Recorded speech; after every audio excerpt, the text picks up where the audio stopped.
Repeated thunderstorms producing heavy rain across portions of the warned area. Between 0.5 and 1.5 inches of rain have fallen. The expected rainfall rate is 1.5 to 2.5 inches in 1 hour.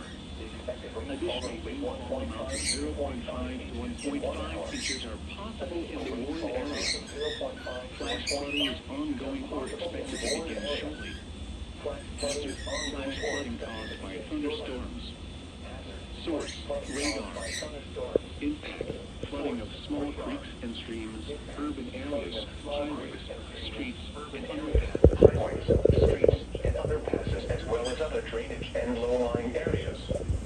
Some locations that may experience flash flooding include Hackettstown, Washington, High Bridge, Clinton, Oxford, Glen Gardner, Captain, Lebanon, Califon, Annandale, Pleasant Valley, and Brass Castle. This includes Interstate 78 in New Jersey between mile markers 11 and 24. Turn around. Don't drown when encountering flooded roads. Most flood deaths occur in vehicles. Flash flood warning has been issued until 6:45 p.m. for the following counties in New Jersey. The National Weather Service